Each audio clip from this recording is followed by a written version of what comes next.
Ya, kami tentu fokus pada aspek hukum ya, karena memang berkas yang harus dipelajari itu cukup tebal, meskipun setelah kami identifikasi, tim sudah melakukan identifikasi, itu sebagian besar itu mirip dengan berkas yang lama. Tadi bahkan dikatakan presentasinya cukup signifikan ya, itu mirip dengan berkas yang lama. Tapi kami tetap kami pelajari lembar demi lembarnya, kami pelajari kalimat demi kalimat seluruh berkas tersebut. Kenapa?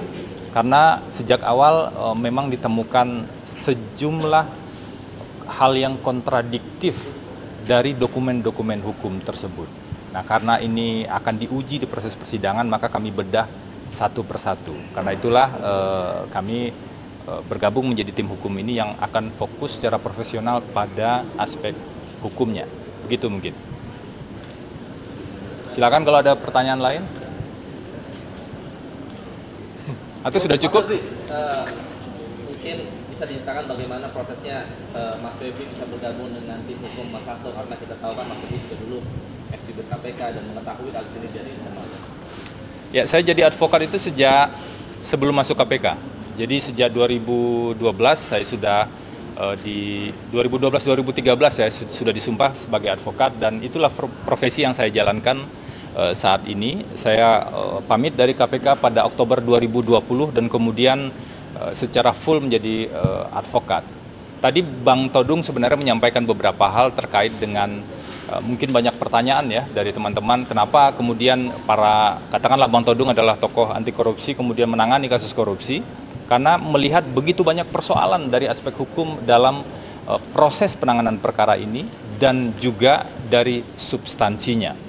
Kalau terkait kami masuk kemudian pada tim hukum untuk proses persidangan perkara pokok ini, tentu sebelumnya sudah ada diskusi ya, dan kami mempelajari terlebih dahulu.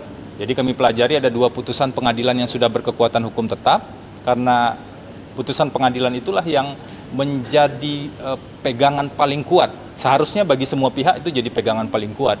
Dan di putusan pengadilan yang berkekuatan hukum tetap untuk 3 orang terdakwa tersebut sebenarnya sangat jelas tidak ada peran Pak Hasto Kristianto yang kemudian bisa membuat Pak Hasto dijerat sebagai pemberi suap, dan seluruh sumber dana yang diberikan pada Wahyu Setiawan menurut putusan tersebut, fakta hukum yang sudah diuji di persidangan tersebut itu bersumber dari Harun Masiku. Jadi bisa dibayangkan kalau kemudian tiba-tiba di perkara ini berubah dan ada tersangka baru dan nanti ada perubahan lagi misalnya di proses persidangan, lalu bagaimana dengan fakta sidang yang sudah ada sebelumnya? Setelah kami pelajari itulah kemudian kami cukup yakin bahwa kasus ini seharusnya diuji secara rinci dan secara detail dalam proses persidangan nanti. Mungkin itu ya.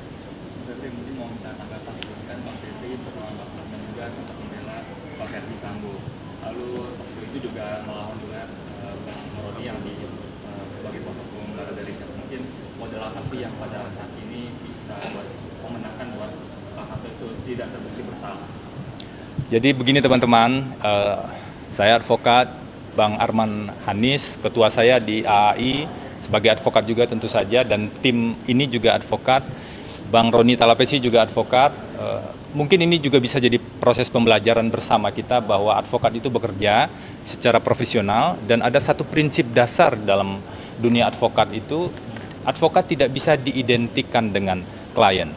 Bahwa ada perbedaan pendapat saat menangani kasus yang lain, kami tetap profesional untuk melihat fakta-fakta hukum yang ada. Dan sekarang kami bersama Bang Roni Talapesi dalam satu tim hukum, tentu saja kami akan fokus pada aspek hukumnya secara profesional. Jadi ini pembelajaran juga bagi kita semua, bagi teman-teman kami juga di kalangan advokat, bahwa advokat tidak bisa diidentikan dengan klien. Itu tertulis jelas ya di Kode Etik Advokat, di Undang-Undang Advokat juga ada jaminan tersebut, dan juga advokat menjalankan fungsinya tugasnya secara profesional, seperti itu.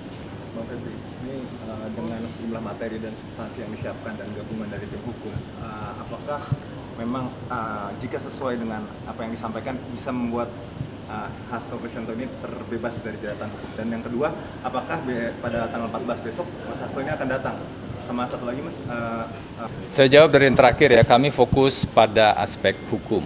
Karena kami diminta bergabung di sini sebagai penasihat hukum Pak Hasto Kristianto. Yang kedua, terkait dengan datang atau tidak datang, sudah pasti itu tergantung KPK ya. Karena penahanan kan sekarang dalam proses persidangan ini pada penahanan dilakukan oleh hakim dan dititipkan pada rutan KPK. Tentu yang akan membawa adalah teman-teman JPU nantinya dalam proses persidangan. Yang ketiga, tadi pertanyaan yang awal, ini persidangan kan belum dimulai. Tapi kami memang sudah menguraikan dan sudah mempelajari begitu banyak persoalan yang ada dalam proses ataupun substansi perkara ini. Kami tidak ingin mendahului yang mulia majelis hakim untuk mengatakan ini harusnya bebas, oh ini harusnya seperti ini atau seperti itu. Kami tidak ingin mendahului itu.